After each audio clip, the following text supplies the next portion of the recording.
অফিসে যাওয়ার জন্য রেডি হচ্ছে অভিক, তখনই তার বসের কল। অভি তাড়াতাড়ি করে ফোনটা ধরলো। Hello sir. অভি, তুমি কোথায়? একটু তাড়াতাড়ি অফিসে আসো। স্যার আমি রেডি হচ্ছি, 10 মিনিটের মধ্যে পৌঁছাচ্ছি। ওকে মাই বয়। বলেই ফোনটা রেখে দিল। অভি নিজের গানটা প্যান্টের সাথে সেট করে বেরিয়ে পড়ল। এবার পরিচয়টা দেওয়া যাক। অভিক স্পেশাল সিক্রেট ফোর্সের কমান্ড। বাবা মায়ের একমাত্র ছেলে, একটা ছোট বোন আছে, নাম রিয়া। বাবা রিটায়ার্ড পুলিশ কমিশনার। অভি নিজের গাড়ি নিয়ে অফিসের উদ্দেশ্যে রওনা হলো। অফিসে পৌঁছতেই ডিরেক্ট বসের রুমে গেল। স্যার আসতে পারি? আরে অভি, তাড়াতাড়ি আসো, আমি তোমার জন্য ওয়েট করছি। স্যার এত জরুরি কল, কিছু কি হয়েছে? আরমান চৌধুরীকে চিনো? অনেক শুনেছি, বাট কখনো দেখিনি। ওকে দেখতে পারবে, চিনতেও পারবে। আমাদের এখানকার মন্ত্রী, তাই কোনো ফোর্স ওনার বিরুদ্ধে তদন্ত করতে চাচ্ছে না। এখন আমরা কি এই কেসটা নিব? তুমি রাজি থাকলে নিব। আমরা সবসময় অন্যের বিরুদ্ধে সোচ্চার থাকি, তাই যে কেই হোক অভি কখনো ভয় পায় না। ইয়েস মাই বয়, এই জন্যই তুমি আমার এত প্রিয়। এই কেসে সব দায়িত্ব তোমাকে নিতে হবে। কি পারবে তো? আমাদের পুরো গ্রুপ পাশে থাকলে আমি জমের সাথেও যুদ্ধ করতে প্রস্তুত। ওকে, তুমি ওয়েট করো, আমি কেসের সব ফাইল তোমাকে দিচ্ছি। অভি বসের রুম থেকে বেরিয়ে ক্যান্টিনে গেল। ব্রেকফাস্ট করে নিয়ে তাই সামান্য কিছু খেয়ে আবার আসলো। বসের রুমে গেল। বস ফাইল রেডি করে বসতে বললেন। বুঝলে অভি, লোকটা খুবই ধূর্ত। এখন পর্যন্ত যত অফিসার গেছেন সবাই ভিন্ন ভিন্ন পন্থায় খুন হয়েছেন। উপরে এক রূপ, ভিতরে হিংস্র এক পশু। কত লোকের জমি, বাড়ি, গাড়ি, আত্মসম্মান কেড়েছে, হিসাব নেই। লোকটাকে ভোটে জেতালো কে? আসলে প্রথম প্রথম খুব ভালো ছিল। জনগণের বিপদে আপদে সবার আগে যেত, সেই জন্য সবাই ভোট দিয়েছিল। দিন যেতই আরমান চৌধুরীর আসল রূপ বেরিয়ে আসে। স্যার আমি একটা প্ল্যান ভেবেছি, আমি আপনার সাথে শেয়ার করি। অভি বসকে তার প্ল্যানের ব্যাপারে সব কিছু বলে। খুব ভালো বুদ্ধি, কিন্তু খুব অ্যালার্ট থাকলে লোকটা খুব ভয়ঙ্কর। ওকে স্যার, আমি তাহলে মিশন শুরু করলাম। প্রতি মুহূর্তে আপনাকে আপডেট দিতে থাকবো। অল দ্য বেস্ট মাই বয়। অভি তার বাবাকে কল করে সব বলে। তার বাবাও তাকে সতর্ক থাকতে বলেন। অভি বেরিয়ে পড়ল তার মিশনে। ওদিকে ভার্সিটির ক্যাম্পাসে দাঁড়িয়ে ফ্রেন্ডদের সাথে আড্ডা দিচ্ছিল মিহি। তখনই রেহান আসলো। রেহান ভার্সিটির বকাটে টাইপের স্টুডেন্টদের মধ্যে একজন। প্রতিদিন মিহিকে ডিস্টার্ব করে। মিহি এখনও তার বাবাকে বলেনি সে তার বাবাকে খুব ভয় পায়। তার বাবা ছেলেটাকে মেরে ফেলবে, কিন্তু দিন দিন এর জ্বালাতন বেড়েই চলেছে। মিহি আরমান চৌধুরীর একমাত্র মেয়ে, পড়ালেখার অল টাইম ফার্স্ট। বাবার চাকরি কর্ম জীবনে তার ভালো লাগে না। সে চায় পড়ালেখা করে সাধারণ মানুষের মতো কিছু করতে, তাই ভার্সিটিতে নিজের পরিচয় গোপন রেখেছে, কিন্তু রেগে গেলে মাথা ঠিক থাকে না। কি মিহি বাবু, কেমন আছো? জি ভাইয়া, ভালো। কতদিন বলেছি ভাইয়া ডাকবা না, তুমি তো আমার এইখানে থাকো। বলেই রেহান মিহির হাতটা ধরে নিজের বুকের সাথে লাগাতে গেলে মিহিসটা ঠাস করে একটা থাপ্পড় বসিয়ে দেয়। পুরো ক্যাম্পাসের সবাই তাকিয়ে ছিল তাদের সাথে। নির্লজ্জ বেহায়া, তোকে তো আমি খুন করব। মেয়ে দেখলেই অবস্থা খারাপ হয়ে যায়, তাই না? আরেকদিন এই মিহির সাথে লাগতে আসিস, চোখ তুলে পকেটে ধরিয়ে দিব। তখনই প্রিন্সিপাল চলে আসেন। সবাই যে যার কাজে ব্যস্ত হয়ে পড়ে। মিহি রাগ করে ক্লাসে না করে বাসায় ফিরে আসে। কি মামুনি, এত তাড়াতাড়ি বাসায় ফিরে আসলে যে? ভালো লাগছে না বাবাই, তাই ফিরে আসছি। কিছু হয়েছে মামুনি? না বাবাই, একটা ছেলে ডিস্টার্ব করতো, ওইটাকেই শায়েস্তা করে আসলাম। কি? কোন ছেলে? নাম বল। তুমি যাওয়া লাগবে না, আমি সাইজ করে আসছি। এই তো, আমার মেয়ে কখনো কোনো সমস্যায় পড়লে আমায় জানাবি। ওকে বাবাই। মিহি নিজের রুমে গিয়ে বসে রইল। ওইদিকে অভি সুযোগের অপেক্ষায় বসে থাকলো মিহিদের বাড়ির পাশে। আরমান সাহেব একটু পর বের হবেন। অভি তার একজন অফিসারকে রেডি হতে বলল। আরমান চৌধুরী তার গাড়ি নিয়ে বের হলো ঠিক তখনই কেউ গাড়িটার লক্ষ্য করে গুলি ছুড়ল। পরের গুলিটা এসে জানলার কাঁচ ভেদ করে যাবে তখনই অভি চলে আসে। অভির হাতে গুলি লাগে। এতক্ষণে সবাই গুলিকে করেছে খুঁজতে লাগলো। আরমান সাহেব তাড়াতাড়ি করে গাড়ির থেকে নেমে অভিকে ধরলেন, ধরে বাসায় নিয়ে গেলেন। ডক্টর এসে অভির হাতে ব্যান্ডেজ করে দিয়ে হাতের ব্যান্ডেজ করে দিলেন। গুলিটা হাতে লেগে বেরিয়ে গেছে। এই ছেলে, তোমার নাম কি? আমার নাম অভি। তুমি কেন আমাকে বাঁচাতে গিয়ে নিজে গুলিবিদ্ধ হলে? আরে কি বলেন স্যার, আমি বেকার মানুষ, কোনো ঠিক ঠিকানা নেই। আমি মরে গেলেই কোনো সমস্যা হবে না, কিন্তু আপনার এই এলাকার জনগণের সেবক, আপনার কিছু হলেই এই এলাকার কি হবে? আপনার এই মহান সেবার কাছে আমার জীবন তো খুবই তুচ্ছ। ও বুঝলাম। কি বললে তুমি বেকার, কোনো কাজ নেই? জি না স্যার, আমি কোনো একটা কাজ খুঁজেছি। পড়ালেখা কতটুকু করেছো? আমি ক্লাস 9 পাস স্যার। পড়ালেখাও তো বেশি করো নাই, এখন তোমাকে কি কাজ দেওয়া চাই? আচ্ছা, তুমি কি এই পুরো বাড়িটার দেখে শুনে রাখতে পারবে? I mean caretaker. জি অবশ্যই পারবো স্যার। ওকে যাও, আজ থেকে তোমার কাজ হয়ে গেল। মাস শেষে 10,000 টাকা পাবে। আজ থেকে তুমি এই বাড়ির কেয়ারটেকার। আমার যে উপকার হলো আপনাকে বলে বোঝাতে পারবো না। আচ্ছা, তো এখন বসে রেস্ট নাও, আমি একটা কাজে বেরোচ্ছি। বলে আরমান সাহেব বেরিয়ে গেলেন। অভি রহস্যময় একটা হাসি দিয়ে উঠে দাঁড়ালো। একটা লোক এসে গেস্ট রুম দেখিয়ে দিল। অভি রুমে ঢুকে বসকে কল করে। কি খবর অভি? স্যার কাজ কনফার্ম, কোনো টেনশন করবেন না। আমি জানতাম তুমি পারবে। আরিফ যে বলল তোমার হাতে গুলি লেগেছে, তার কি অবস্থা? সব ঠিকঠাক আছে স্যার, আরিফ সাহেবের নিশানা পুরো পারফেক্ট ছিল। ওকে, সাবধানে কাজ করো। ফোনটা রেখে অভি বারান্দায় এসে বসলো। ঠিক তখনই তার সম্মুখে কোনো এক পরীকে দেখতে পেল, যার হাসিকে হারিয়ে যেতে চাইবে যে কোনো পুরুষ। মিহি বাগানে দৌড়াদৌড়ি করছিল, তখন বারান্দায় দাঁড়িয়ে আনমনে তাকিয়েছিল অভি। চোখে চোখ পড়তেই অভি চোখ নামিয়ে নিল। মিহি অপরিচিত কাউকে দেখে এগিয়ে আসলো। আপনাকে তো ঠিক চিনলাম না। জি, আমি আজই নতুন জয়েন হয়েছি এই বাড়ির কেয়ারটেকার। ও, খুব ভালো। আপনার হাতে কি হয়েছে? স্যারের গাড়িতে কেউ একজন গুলি ছুড়ছিল, তখন লেগেছে। ও, আপনি তাহলে সেই ছেলে। অসংখ্য ধন্যবাদ আমার বাবাকে বাঁচানোর জন্য। আরে এসব কি কথা বলছেন? এটা তো আমরা জনগণ হিসেবে কর্তব্য। আমি মিহি, আপনার সাথে পরিচয় হয়ে ভালো লাগলো। জি, আমি অভি। আপনি চাইলে আমাকে তুমি করে বলতে পারেন। আমার বলতে সমস্যা নেই, সাথে তোমাকেও তুমি করে বলতে হবে। অসম্ভব, আপনি মালিক পক্ষ, আমি সাধারণ একজন চাকর। আমি কিভাবে আপনাকে তুমি করে বলবো? আচ্ছা, আমাকে যেতে হবে, তোমার সাথে পরে কথা হবে। মিহি চলে গেল। অভি এক দৃষ্টিতে মিহির চলে যাওয়ার দিকে তাকিয়ে রইল। জীবনে অনেক কিছু চাওয়ার থাকে, অনেক কিছু পাওয়ারও থাকে, বাট সব কিছু পাওয়া যায় না। আর যা কিছু পাওয়া যায় তার মাঝেই না পাওয়ার কষ্টটাকে আড়াল করে নিতে হয়।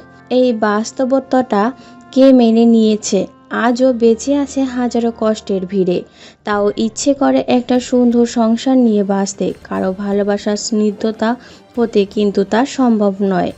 হাজারো মানুষকে ভয়ঙ্কর নয় পিশাচের হাজারো মানুষের ভয়ঙ্কর ন্যায় পিশাচের মুখে রেখে নিজের সুখে শান্তিতে সংসার করবে, এটা অভি চরিত্রে বাধে।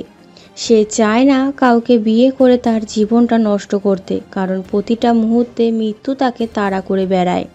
কখন জানি মরণ নামক তীরটা তার দিকে ধেয়ে আসে। এসব ভাবছিল তখনই হঠাৎ করে রিয়ার কল। হ্যালো ভাইয়া, কেমন আছিস? খুব ভালো, কেমন আছিস? আমিও খুব ভালো। শোন, আমার এসএসসি রেজাল্ট দিছে, আমি A+ পাইছি। Wow, congratulation. আমি জানতাম আমার বোন কোনোদিন খারাপ রেজাল্ট করতেই পারবে না। থ্যাংক ইউ সো মাচ ভাইয়া। তুই বাসায় আসবি না?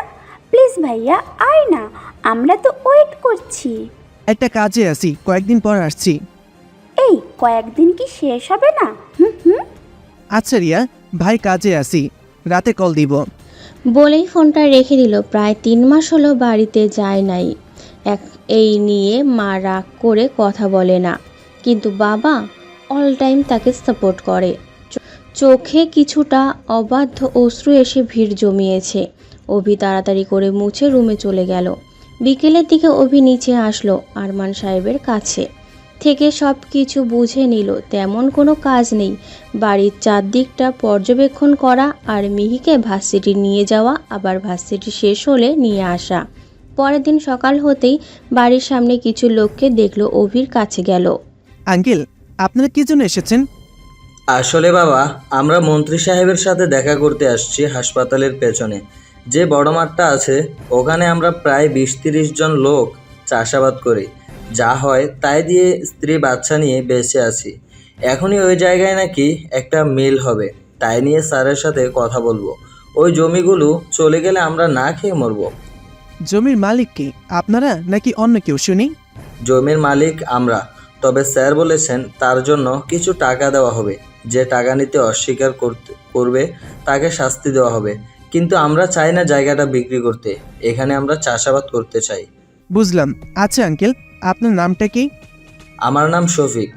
অভি শফিক আঙ্কেলের সাথে কথা বলছিল, তখনই আরমান সাহেবের পিএ ইমরান এসে ডাক দিল। অভি, তুমি তাড়াতাড়ি আসো, মিহি ম্যাডাম রেডি হয়ে গেছেন। ওকে ভাই, আমি আসছি। অভি তাড়াতাড়ি করে বাসার ভেতরে গেল। আরমান সাহেব সোফায় বসে পেপার পড়ছিলেন। শোনো অভি, তুমি অনেক সাহসী ছিলে, তাই আমার মেয়েকে তোমার সাথে দিলাম। ওকে ভার্সিটিতে পৌঁছে দিয়ে তারপর আসবে। ওকে স্যার, আমি জীবন দিয়ে দিব, তবু ম্যাডামের কোনো কিছু হতে দিব না। খুব ভালো, এখন যাও, মিহি গাড়িতে বসে আছে। অভি তাড়াতাড়ি করে বেরিয়ে পড়ল। গাড়িতে এসে সোজা ড্রাইভিং সিটে বসলো। মিহি পাশের সিটে বসা ছিল। অভিকে ড্রাইভ করতে দেখে অবাক হয়ে জিজ্ঞাসা করলো, তোমার না হাতে গুলি লাগছে, ড্রাইভ করবে কিভাবে? সমস্যা নেই ম্যাডাম, আমি পারবো। বলেই অভি ড্রাইভ করা শুরু করলো। মিহি পাশে বসে আনমনে বাইরের দিকে তাকিয়ে রইল। চুলগুলো বাতাসে উড়ছে আর চোখে মিহির দিকে তাকাচ্ছে অভি। ভার্সিটিতে পৌঁছে দিয়ে অভি ফিরে আসে। বাসায় ঢুকতেই অবাক হয়ে শফিক আঙ্কেলকে ধরে মারা হচ্ছে। ইমরান আর কিছু ছেলে মিলে বেধড়ক পেটাতে ব্যস্ত, আর আরমান সাহেব সেটা দেখছেন দাঁড়িয়ে। অভি আর সহ্য করতে না পেরে সোজা নিজের রুমে চলে গেল। সমাজে আজ এভাবে অত্যাচারিত নিপীড়িত গরিব মানুষগুলো ধনীদের শোষণ বঞ্চনার শিকার হয়ে মরতে হয় হাজারো লোককে। প্রতিবাদ করার সাহস নেই, প্রতিবাদ করলেই গুম খুন রাহাজানিতে পড়তে হয়। বিকেলে মিহিকে ভার্সিটি থেকে নিয়ে এসে সন্ধ্যাবেলা শফিক আঙ্কেলের বাড়ি খুঁজে তার জন্য কিছু পেন কিলার আর ফল নিয়ে যায় অভি। অভিকে দেখে শফিক সাহেব ভূত দেখার মতো করলেই অভি তাকে শান্ত হতে বলে। আপনি ভয় পাবেন না আঙ্কেল, আমি ওদের লোক নই। তাহলে ওইখানে? আমি অভিক, ডিটেকটিভ অফিসার। ওখানে কাজের লোকের অভিনয় করেছি কিছু ইনফরমেশনের জন্য। বাবা, তুমি আমাদের বাঁচাও এই বিপদ থেকে। দয়া করে কিছু একটা করো, না হলে আমরা না খেতে পেয়ে মরবো। আমি আমার সর্বোচ্চ চেষ্টা করব, তার জন্য তো আপনাদের আমাকে সাহায্য করতে হবে। তুমি বললে আমি জীবন দিয়ে দিব বাবা, তবুও এই মানুষগুলোকে বাঁচাও। আঙ্কেল, সমস্যা যেহেতু সবার, তাই সবাইকে একসাথে লড়তে হবে। শুধু আপনি আর আমি লড়াই করলে তো আর হবে না। আপনি এক কাজ করেন, কাল রাতে আপনার বিশ্বস্ত কয়েকজন লোক নিয়ে জমির কাগজপত্র সব রেডি করে রাখবেন, আর আমি যে এখানে আছি তা যেন কেউ টের না পায়। তুমি যেমন বলবে বাবা। অভি তাড়াতাড়ি করে ফিরে আসে, না হলে তাকে খোঁজা শুরু করবে। রাতের বেলা ছাদে দাঁড়িয়ে আনমনে আকাশের দিকে তাকিয়েছিল অভি। তখন পাশে কারো উপস্থিতি টের পেয়ে তাকিয়ে দেখে মিহি দাঁড়িয়ে আছে। কি করো এখানে? কিছু না ম্যাডাম, এমনি দাঁড়িয়ে আছি। আমাকে কি দেখতে বুড়ি লাগে? আরে না ম্যাডাম, আপনার রূপ অভাবনীয়, অকল্পনীয়। তাহলে ম্যাডাম ম্যাডাম করো কেন? আচ্ছা বুঝলাম, বাবাইয়ের সামনে না হয় বললে, তাই বলে এখানে? দেখেন ম্যাডাম। আবার ম্যাডাম? দেখেন মিহি আপু। অনলি মিহি, ওকে। আচ্ছা মিহি, আপনার কি কখনো এই বদ্ধ জীবন থেকে মুক্ত হতে ইচ্ছে করে না? ইচ্ছে করে না 4-5টা মেয়ের মতন প্রাণ খুলে বাঁচতে? আপনাকে যখনই দেখি 3-4জন লোক সাথে নিয়ে নিজের বোঝা পড়ার মতন সময় পাওয়া যায় না। কেন ইচ্ছে করবে না? আমারও ইচ্ছে করে এই মুক্ত আকাশের মতো স্বাধীন হতে, কিন্তু কী করব, বাবাই তো আমার নিরাপত্তার জন্য এইসব করে। কিন্তু আমি চাই না আমি আমার বাবার পরিচয় বাঁচতে, আমি চাই আমার নিজের পরিচয় বাঁচতে, কিন্তু তার এ জীবনে সম্ভব নয়। সম্ভব নয় কেন? অসম্ভবকে সম্ভব করে মানুষের মনের মধ্যে অদম্য ইচ্ছা থাকলে মানুষকে কোনো কিছু থেকে আটকে রাখা সম্ভব নয়। তোমার কথা শুনলে মনেই হয় না 9 পর্যন্ত পড়েছো। একদম স্মার্ট এডুকেটেড লোকের মতো কথা বলো, আর দেখতেও একদম স্মার্ট লোক তুমি। তোমাকে এই কাজে মানায় না। তুমি আরেকটু পড়ালেখা করলে তো ভালো কর্পোরেটে জব পেতে। মিহির কথায় অভির মনে মনে হাসলো, মুখে কিছুটা হাসির রেখা টেনেই বলল, কি আর করব, গরিব মানুষ, পরিবেশ সামলানো দেয় আর পড়ালেখা। তোমার হাসিটা তো অনেক সুন্দর। যেই হাসির কোনো মূল্য নেই সেই হাসি সুন্দর হয়ে কী লাভ? আমি এখন যাই, কাল সকাল সকাল উঠতে হবে। বলেই অভি নিচে নিজের রুমে চলে আসলো। পরের দিন সকালে মিহি ঘুম ভেঙে বাইরে তাকালো। মিহির রুমটা অভির রুমের ঠিক বিপরীত। মিহির রুম থেকে অভির রুমটা স্পষ্ট দেখা যায়। মিহি দেখলো অভি কার সাথে অনেকক্ষণ ধরে কথা বলছে, মনে হচ্ছে কোনো সিরিয়াস বিষয়। মিহি অবাক চোখে অভির দিকে তাকিয়ে আছে। কি আছে এই ছেলেটার মধ্যে? মিহি চোখ বন্ধ করলে অভিকে ফিল করতে পারে। তার কথা বলা স্টাইল, তার চলাফেরা, এক কথায় অফিস সব কিছুই মিহির কাছে পারফেক্ট মনে হয়। মিহি ফ্রেশ হয়ে ভার্সিটির উদ্দেশ্যে বেরিয়ে পড়ল। গাড়িতে উঠতেই দেখলো অফিস স্টায়ারিংয়ে মাথা লাগিয়ে কিছু একটা ভাবছে, মাথায় চিন্তার ভাঁজ। মিহি উঠে দরজা বন্ধ করে। অভি এতক্ষণে হুঁশ ফিরে তাড়াতাড়ি করে গাড়ি স্টার্ট করে। কি হয়েছে অভি? এত চিন্তিত দেখাচ্ছে কেন তোমাকে? কিছু না মিহি, এমনি ভালো লাগছে না। কিছু তো একটা হয়েছে। সকালেও দেখলাম কার সাথে অনেকক্ষণ কথা বলছিলে। কি হয়েছে আমাকে কি বলা যায় না? কি করে তোমাকে বলবো মিহি? আমি সকালে যে ইনফরমেশনটা পেয়েছি তাতে তোমার বাবাকে খুন করলেও আমার শান্তি হবে না। লোকটাকে অত্যাচারী খারাপ ভেবেছিলাম, কিন্তু লোকটা এত জঘন্য অপরাধী, নিজের মেয়ের বয়সী মেয়েদেরকে বিদেশে পাচারের সাথে জড়িত। ছি, ভাবতেই ঘৃণা লাগছে। মনে মনে কথাগুলো ভাবছিল অভি। তখনই মিহি ধাক্কা দিয়ে বলল, কি হয়েছে তোমার? এরকম করছো কেন? আপনার ভার্সিটিতে এসে গেছি, নেমে পড়ুন। মিহি নেমে ভার্সিটির ভেতরে চলে গেল। ভার্সিটির গেটে ঢুকতেই মাঠের কয়েকটা ছেলে ঘিরে ধরে মিহিকে। একটু পর সেখানে রেহান আসলো। মিহি রেহানকে দেখে কিছুটা ভয় পায়, মনে কিছুটা সাহস জুগিয়ে বলে, তুই আমার পথ আটকেছিস কোন সাহসে? এই পুরা ক্যাম্পাসের সামনে দাঁড়িয়ে তুই আমাকে থাপ্পড় মেরেছিলি, আমিও এই পুরো ক্যাম্পাসের সামনে তুলে নিয়ে যাব, দেখি তোর কোন বাপে সে রক্ষা করে। তোর কত বড় সাহস! তুই আমাকে হুমকি দিস? আমি কল করলে এখন তোর লাশ পড়ে যাবে।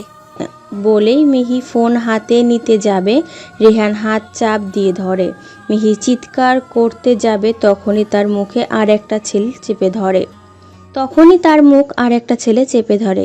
এদিকে অভি ব্রেকফাস্ট করেনি, তাই ভার্সিটির সামনে একটা ছোট্ট টং দোকানে থেকে চা খেয়ে গাড়িতে উঠতে যাবে। দেখে একটা ফাইল রাখা, খুলে দেখে মিহির কিছু অ্যাসাইনমেন্ট, তাই দিতে ভার্সিটিতে ঢোকে। গিয়ে এই অবস্থা দেখে দৌড়ে কাছে যায়। অভিকে দেখে মিহি কিছুটা সাহস পায়। কি ব্যাপার ভাই, আপনারা ওনাকে এভাবে ধরে রেখেছেন কেন? আরে বেটা ফাউল, তোকে কে ডেকেছে এখানে? বলেই রেহান অভিকে ধাক্কা দিয়ে ফেলে দেয়। অভি উঠতেই রেহানকে সজোর একটা লাথি দেয়। এক লাথি খেয়ে রেহানের অবস্থা খারাপ, বাকিগুলোকেও ইচ্ছে মতো পিটায় অভি। অভির এমন হিরোর মতো মারামারি দেখে সবাই এগিয়ে আসে। একরকম গণধোলাই দেওয়া হয় রেহান আর তার বন্ধুদের। মিহি এক পাশে এখনও ভয় পেয়ে দাঁড়িয়ে আছে। অভি মিহির কাছে গেল। Thanks for save me. আমি বলে বোঝাতে পারবো না তুমি আমার কি উপকার করলে। আরে এটা তো আমার কর্তব্য মাত্র। মিহি দেখলো অভির হাতে ক্ষত দিয়ে রক্ত বের হচ্ছে। এ কি অভি, তোমার হাত থেকে তো রক্ত পড়ছে। এসব কিছু না, ঠিক হয়ে যাবে। কি সব আজে বাজে কথা বলছো, চলো আমার সাথে। বলেই মিহি টেনে অভিকে একটা ফার্মেসিতে নিয়ে যায়। সেখানে গিয়ে পুরনো ব্যান্ডেজ খুলে নতুন ব্যান্ডেজ লাগিয়ে দেওয়া হয়। আপনার তো ক্লাসের টাইম চলে যাচ্ছে, আপনি তাড়াতাড়ি চলে যান, আমি বাড়ি ফিরে যাই। আজকে আর ক্লাস করতে ভালো লাগছে না, চলো বাড়ি ফিরে যাই। বলেই মিহি ড্রাইভিং সিটে বসে পড়ে। অভি অবাক হয়ে মিহিকে প্রশ্ন করলো, আপনি ওখানে কেন? তোমার হাতে তো প্রবলেম, তাই আমি ড্রাইভ করব। আপনি ড্রাইভ করতে পারেন? পারি। এখন তাড়াতাড়ি উঠে বসো। অভি চুপচাপ গাড়িতে উঠে বসে। মিহি গাড়ি চালাতে শুরু করে। অভি অবাক হয়ে মিহির দিকে তাকিয়ে থাকে। মিহিও সেটা লক্ষ্য করে মুচকি হাসে। আচ্ছা অভি, তুমি মারামারি কোথা থেকে শিখলে? তুমি যখন ওদেরকে মারছিলে তখন মনে হচ্ছিল কোথাও থেকে ট্রেনিং নিয়ে আসছো। কি বলেন? এসব মারামারি আবার শেখা লাগে নাকি? মিহি আর অভি বাসায় আসতে আরমান সাহেব অভিকে জড়িয়ে ধরলেন। অভি শুধু অবাক হয়ে দাঁড়িয়েছিল। তুমি আমার বিশ্বাসের মর্যাদা রেখেছ। তোমার মতো একজন সাহসী ছেলে আমার প্রয়োজন। আজ থেকে তুমি কেয়ারটেকার নও, আজ থেকে তুমি আমার মেয়ের পার্সোনাল সিকিউরিটি। আশা করি দায়িত্ব বিশ্বস্ততার সাথে পালন করবে। আমি আমার সর্বোচ্চ চেষ্টা করব স্যার। অভি রুমে চলে আসলো। এখন তার মাথায় একটাই চিন্তা, তাকে কেউ ফলো করছে নাকি? ফলো না করলে অভি যে মিহিকে বাঁচিয়েছে এটা কিভাবে দেখলো? অভি ভীষণ এক সমস্যায় পড়ল। একটু পর মিহি অভির রুমে আসলো। আচ্ছা মিহি, আপনার বাবা কি করে জানলো আমি তোমাকে সেভ করেছি? আরে বাবাই এইরকমই, তোমাকে আমার সাথে পাঠিয়ে পেছনে পেছনে লোক লাগিয়ে দিবে। হয়তো ওরাই খবর দিচ্ছে। তাহলে তো আমাকে আরো সতর্ক হতে হবে। কিছু বললে তুমি? না, কিছু না। আচ্ছা, তাহলে আপনি যান, আমি ফ্রেশ হয়ে নিই। ওকে। অভি সন্ধ্যা হতেই চুপচাপ বেরিয়ে পড়ল। শফিক আঙ্কেলের বাসায় গিয়ে দেখে তারা কয়েকজন বসে আছে। অভি সালাম দিয়ে ভেতরে ঢুকলো। আজ আমি বেশি সময় বসতে পারবো না, তাই আমি তাড়াতাড়ি যা বলছি তাই মনোযোগ দিয়ে শুনেন। আমরা তোমার কথা মতো কাজ করব, কি বলেন সবাই? সবাই মাথা নেড়ে হ্যাঁ বলল। যেহেতু আপনাদের কাছে জমির দখল আছে, সেহেতু আপনারাই জমির প্রকৃত মালিক। এখন আরমান চৌধুরীর বিরুদ্ধে স্থানীয় কোনো প্রশাসন কাজ করবে বলে মনে হয় না, তাই আপনাদের সবাইকে একজোট হয়ে হাইকোর্টে মামলা করতে হবে। আশা করি সঠিক বিচার পাবেন। আমরা তো এত সব বুঝি না, আমরা তোমাকে কাগজগুলো দিয়ে দেই, তুমি যা করার করো। এই জায়গায় আপনাদের সমস্যা। আপনারা কেউ একটু সুন্দর করে কথা বললেই তাকে অন্ধবিশ্বাস করেন, এরপর সেই অন্ধবিশ্বাসের ধ্বংসের কারণ হয়ে যায়। আপনাদের জমি আপনারা কেস করেন, আমি পাশে আছি যে কোনো প্রয়োজনে। আচ্ছা বাবা, আমরা করছি, পরে যদি আমাদের কোনো ক্ষতি হয়? আমি আছি কি করতে? এখন আমি উঠি, সময় করে একদিন আসব। আচ্ছা বাবা। অভি বাসার ভেতরে আসলো। এসে বসকে কল করলো। অভি, কি খবর? খুব একটা ভালো না। কেন, কি হয়েছে? এই লোকটা একটা নরপিশাচ, বিদেশে বাচ্চা বাচ্চা মেয়েদের পাচার করে। আমাদের সবার আগে ওর ওই ব্যবসা বন্ধ করতে হবে। ঠিক বলছো। কিছু কি ভেবেছো কিভাবে কি করবে? শুনেছি কাল বিকালে সমুদ্র দিয়ে 10-15 জন মেয়েকে থাইল্যান্ডে পাচার করা হবে। আমি প্রতি মুহূর্তে আপনাকে ইনফরমেশন দিব। আপনি স্পেশাল ফোর্সের কিছু অফিসার নিয়ে ওদের আটকাবেন। ওকে, আর ওদিকের কি হলো? স্যার, আমি ওদেরকে বলেছি কেস করতে, জানি না করবে কিনা। ওরা খুব ভয়ে আছে। ওকে, তুমি সব দিকটা সামলে আমাকে ইনফর্ম করবে। Okay sir. অভি ফোন রেখে পরের দিনের প্ল্যানগুলো সাজাতে লাগলো। সকাল হতেই রেডি হয়ে গেল। মিহিকে নিয়ে ভার্সিটির উদ্দেশ্যে রওনা দিল। অভি, আজ ভার্সিটিতে যাব না। তাহলে কোথায় যাব? ঘুরতে যাব তোমাকে নিয়ে। আমার তো কাজ আছে, আপনাকে নিয়ে আমি কোথায় ঘুরতে যাব? তোমার কি কাজ? তোমার তো একটাই কাজ, আমাকে সিকিউরিটি দেওয়া। তাই বেশি কথা না বলে আমি যেখানে বলি চলো। ওকে। অভি মিহির কথা মতো একটা নদীর পাড়ে পার্কে গেল। দৃশ্যটা মন ভোলানো রূপকথার মতো। কাজের ভিড়ে কখনো প্রকৃতির এই অপরূপ চিত্র দেখা হয়নি অভির। অভি অবাক হয়ে নদীর দিকে তাকিয়ে আছে। চারদিকে কাপলদের ছড়াছড়ি। অভিকে এইভাবে দাঁড়িয়ে থাকতে দেখে মিহি কাছে আসলো। কি দেখেন? প্রকৃতি। আচ্ছা, আপনি প্রেম সম্পর্কে কতটুকু জানেন? আই মিন, প্রেম কি? মিহির এমন প্রশ্নে হতভম্ব হয়ে যায় অভি। কিছুটা মানিয়ে নিয়ে নদীর দিকে তাকিয়ে বলে, প্রেম মানে উপভোগ না। প্রেমের যে ভাব, তার যে আবেগ, তার যে স্পন্দন সবাই বোঝে না। বোঝে না তার আগুনকে। সেই আবেগ শুধু প্রেমিকরাই বোঝে। না বুঝে প্রেম আসে আমাদের জীবনে, ভাসিয়ে নিয়ে যায়। আমরা থাকি রাজার মতো। আমাদের বুকের পায়রা ওড়ার শব্দে গম করে আমাদের চারপাশকে আমরা ভালোবাসি আগের থেকে অনেক বেশি, কিন্তু সমস্যা আসলে সে না বুঝলে যেতে চায় না মন থেকে। বলুন, সে বুঝবে? নিজের প্রাণটাকে পাঠিয়ে দিন প্রেমের ঠিকানায়। ভালোবাসুন, তবেই প্রেম সফল। এটা যদি প্রেম হয় তাহলে ভালোবাসা কি? ভালোবাসা কি তপ্ত মরুর বালু শিখা? ভালোবাসা কি নদীর স্রোতে ভাসমান কোনো নৌকা? ভালোবাসা কি ভেসে আসা কোনো সুখের ভেলা? ভালোবাসা কি দুঃখের মাঝে হাসি মিশ্রিত কান্না? ভালোবাসা কি কোনো এক অজানা ঠিকানা? ভালোবাসা কি? ভালোবাসা কাকে বলে? ভালোবাসা মানে আবেগের পাগলামি, ভালোবাসা মানে কিছুটা দুষ্টমি, ভালোবাসা মানে শুধু কল্পনাতে ডুবে থাকা, ভালোবাসা মানে অন্যের মাঝে নিজের ছায়া দেখা। ভালোবাসার পরিমাপের একক হলো বিশ্বাস একে অপরের প্রতি যত বেশি। যার প্রতি যার যত বেশি বিশ্বাস থাকবে তাদের ভালোবাসার পাল্লা তত বেশি ভারী হবে। অসাধারণ তোমার কথাগুলো। আচ্ছা সত্যি বলো, তুমি কি পড়াশোনা করো নাই? আমি সত্যি বলছি, কিন্তু আপনি হঠাৎ করে প্রেম ভালোবাসা নিয়ে জিজ্ঞাসা করছেন কেন? কারো প্রেমে পড়েছেন মনে হয়? আমি জানি না তার প্রেমে পড়েছে কিনা, আমি জানি না তার স্পন্দন আমি অনুভব করতে পারি না। শুধু এটা জানি তাকে দেখার পর থেকে তার কথা শুনে আমি একটা ঘোরের মধ্যে চলে গেছি, হারিয়ে গেছি এক অজানা রাজ্যেতে। আপনি মনে হয় তাকে ভালোবেসে ফেলেছেন, এগুলো তারই লক্ষণ। আচ্ছা, সে মানুষটাকে? সময় হলে জানতে পারবে। পুরোটা দিন মিহি অভিকে নিয়ে ঘোরে। জীবনে যদি উপভোগ করতে পারা যায় তাহলে জীবন একটি উপভোগ্য বৈচিত্র্যময় আয়োজন। মিহি এতদিন তা বুঝতে না পারলেও ক্ষণে ক্ষণে তা টের পাচ্ছে। মিহি আর কিছুক্ষণ ঘোরাঘুরি করে বাসায় ফিরে আসে। বাসায় এসে নিজের রুমের টয়লেটে গিয়ে নিজের ল্যাপটপটা অন করে অভির সব কন্ট্যাক্ট চেক করে বলে তার বসকে।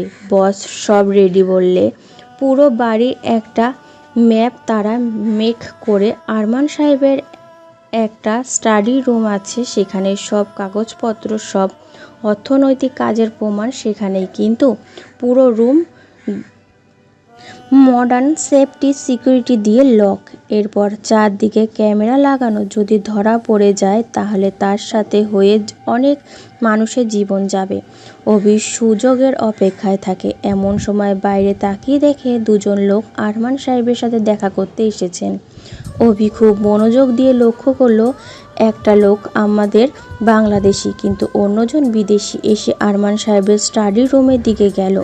অভি কি করে কাজ সারবে বুঝতে পারছে না, তাই পায়চারি করতে লাগলো। এমন সময় আরমান সাহেবের ইমরানকে ডাক দিল। জি স্যার, বলুন। আমার কোটটা রেডি করো, আমি বের হব। ইমরান নিচে আসতেই অভিকে দেখে। অবি, তাড়াতাড়ি স্যারের রুমে গিয়ে ওনার একটা জামাই নিয়ে আসো, স্যার বের হবে। ওকে ভাই, আমি আনছি। অভি তাড়াতাড়ি করে আরমান সাহেবের রুমে গেল। আর আলমারি থেকে একটা জামা বের, নিজের পকেট থেকে হিডেন ক্যামেরা আর মাইক্রোফোনটা বোতামের ফাঁকে আটকে দিয়ে তাড়াতাড়ি নিচে নামে। ইমরানের জামাটা নিয়ে আবারও রুমে যায়। আরমান সাহেব জামাটা পরে লোকগুলোর সাথে বেরিয়ে যায়। অভি রহস্যময় মুচকি হেসে নিজের রুমে গিয়ে সব কিছু চেক করলো। তার মানে কাজ হয়ে গেছে। ক্যামেরার কন্ট্যাক্ট বসের কাছে পাঠায়। ফ্যান্টাস্টিক ওয়ার্ক অভি, আমি এখন কোর্স নিয়ে বের হচ্ছি। ওকে স্যার, সাবধানে। আর সব প্রুফ ঠিক করে কোর্টে নেবেন। ওকে মাই বয়। অভি ওয়েট করতে থাকে। বিকেল 4টার দিকে আরমান আর ওই লোক দুটো সমুদ্র সৈকত পৌঁছায়। ওইদিকে অভির বস আর ফোর্স নিয়ে পিছু পিছু সেখানে যায়। তারা ট্যাগ করতে চাইলে অভি বাধা দেয়। এখন ভুলেও কেউ অ্যাটাকে যাবেন না, অনেক ক্ষতি হয়ে যাবে। কেন, কি হয়েছে অভি? স্যার, এখানে সর্বোচ্চ 10 থেকে 20টা মেয়েকে পাচার করা হচ্ছে। যদি আমরা এখন ওদেরকে অ্যাটাক করি তাহলে ওদের কাছে বন্দি থাকা শতাধিক মেয়ের জীবন বিপন্ন হবে। এর চেয়ে বরং আমরা ওয়েট করি। ওকে, কিন্তু আমরা এখন কি করব? আপনি ফোর্স নিয়ে সমুদ্রের মাঝখানের দিকে যান। যখন জাহাজ মাঝখানে যাবে তখন অ্যাটাক করে মেয়েগুলোকে সেভ করবেন। কয়েকদিন খুঁজে না পেলে ওরা ভাববে জাহাজ ডুবে গেছে। এর মধ্যে আমি ওদের মেইন ক্যাম্পের খোঁজ করতে থাকি। ওকে, আমি তাহলে এখনই যাচ্ছি। বসের কথা শেষ হতেই মাইক্রোফোনের সন্দেহজনক কিছু কথা শুনতে পায়। মনোযোগ দিয়ে শোনার চেষ্টা করে। Gomez, we have success in our mission tonight. Who want to spend a party? Why not, Minister? Let's start arrange a night party. বলেই সবাই উদ্ভট শব্দ করে হাসতে শুরু করে। অভি বুঝতে পারে যা করার আজকে রাতেই করতে হবে। অভি তার একজন অফিসারকে পার্টির ওখানে ওয়েটার সাজিয়ে পাঠিয়ে দেয় আর নিজে ওইদিকে সিকিউরিটি ক্যামেরাগুলো হ্যাক করার চেষ্টা করে। কিছুতেই সম্ভব হচ্ছিল না, অনেক হার্ড সিকিউরিটি। ওইদিকে অভির বস জাহাজের মাঝ সমুদ্রে যেতে ঝাঁপিয়ে পড়েন আর মেয়েগুলোকে উদ্ধার করে লোকগুলোকে অ্যারেস্ট করে নিয়ে আসেন। আরমান আর লোক দুটো একটা গোপন মাস্টার পার্টিতে যায়। ওখানে ঢুকতে হলে সিকিউরিটি কোড বলে ঢুকতে হয়। আরমান চৌধুরী যখন সিকিউরিটি কোড বলছিল তখন অভি শোনে। তার অফিসারকে বলে। আরমান চৌধুরী ভেতরে ঢুকে লোক দুটোকে নিয়ে ভেতরে নানা বয়সী তরুণীদের মেলা বসেছে। তারা গিয়ে এক কোণায় বসে পড়ে। অফিসার হাতে ড্রিঙ্কসের ট্রে নিয়ে তাদের সামনে যায়। অতিরিক্ত নেশাজাত দ্রব্য মেশানো থাকার কারণে তারা অতিরিক্ত মাতাল হয়ে যায়। এদিকে অভি লাস্ট বারের জন্য ক্যামেরার কন্ট্রোল আনার চেষ্টা করে। ইয়েস, ও মাই গড, আমি পেরেছি, ইয়াহু! অভি আরমান চৌধুরীর সকল সিকিউরিটি সিস্টেম হ্যাক করে তার স্টাডি রুমে দিকে যায়। গিয়ে সিকিউরিটি দিয়ে লক করে ভেতরের দিকে বন্ধ করে দেয় যাতে কেউ সন্দেহ না করে। ভেতরে গিয়ে কয়েকটা আলমারি দেখে। ওগুলো খুলে একটা ভর্তি শুধু টাকা আর গয়না। অভি ক্যামেরা অন করে সব কিছু রেকর্ড করতে থাকে। পরে আলমারিটা খুলে কয়েকশো ফাইলস অভি একে একে খুঁজতে থাকে, সব ফাইলস নামাতে থাকে। নির্বাচনীয় অনেক ফাইলসের সাথে ওই জমির নকল মালিকানার দলিল অভি দলিলগুলো নিয়ে আলাদা করে রাখে। লাস্ট একটা ফাইল হাতে নিতেই হাত কাঁপতে শুরু করে অভির। কতটা ভয়ঙ্কর এই লোকটা! চোখ দিয়ে অশ্রু গড়িয়ে পড়ল অভির। প্রায় 3 শতাব্দী মেয়েদের তারা বন্দি করে রেখেছে। এর মধ্যে 2টা লিস্ট করা আছে। কয়েকজনকে বিদেশে পাচার করা হবে আর কয়েকজনকে বড়লোকের ভোগ্যের পণ্য বানানোর। অভি ফাইলটার ছবি তুলে পার্টিতে থাকা অফিসার মারুফকে কল করে। ডিটেকটিভ মারুফ বলছি স্যার। মারুফ, তোমার এখানের অবস্থা কি? অবস্থা বেশ ভালো না, 3 জন লোকই অতিরিক্ত মাতাল হয়ে গেছে। এখন মেইনি রুমের মধ্যে দৃষ্টিকটু অবস্থায় পড়ে আছে।